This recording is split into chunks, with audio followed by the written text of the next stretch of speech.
Joel Kinnaman's portrayal of a powerful man losing control in the series House of Cards is a dramatic change from the roles he is most famous for playing. Kinnaman is usually known as an action star. He has played the title role in RoboCop, Rick Flag in both Suicide Squad movies, and Takeshi Kovacs in the Netflix series Altered Carbon, among many other characters in the action and sci-fi genres. The widespread success of these projects can mean that some of Kinnaman's more understated work has been overlooked, and the biggest of these is his role in House of Cards. House of Cards Season 5 centers on the rigged election of the formidable President Frank Underwood, played by Kevin Spacey, as his marriage crumbles from within.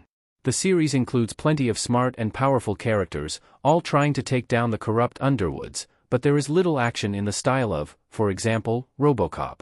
In House of Cards, power dynamics shift through subtle dialogue, body language, and the occasional murder.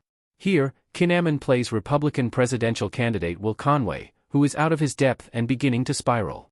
House of Cards Will Conway is one of Joel Kinnaman's best performances. Kinnaman demonstrates his more understated acting range while playing Will Conway. Poster for House of Cards Season 5 with Robin Wright and Kevin Spacey. New Yorker Will Conway appears to be a young all-American hero, with military experience, a family, and moral values.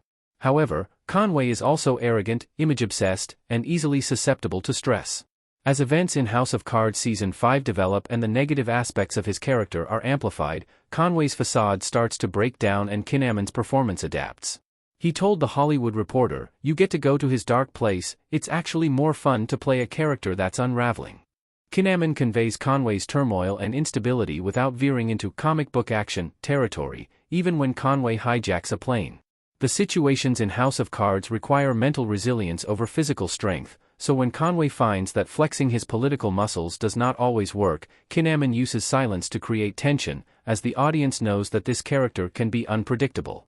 Over time, we see that Conway's charm and confidence are a mask, and it slips more frequently throughout his character arc in House of Cards.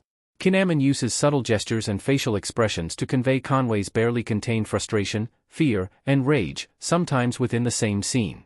This skill likely helped Kinnaman later in his dialogue-free movie Silent Night. Kinnaman's House of Cards character was very different from his other major roles. Playing Will Conway may have influenced Kinnaman's portrayal of a silent character. Kinnaman is great at conveying physical strength and resolve, as he shows in his roles like RoboCop and Suicide Squad, but the action genre usually has less room for subtlety, prioritizing stunts and quips instead.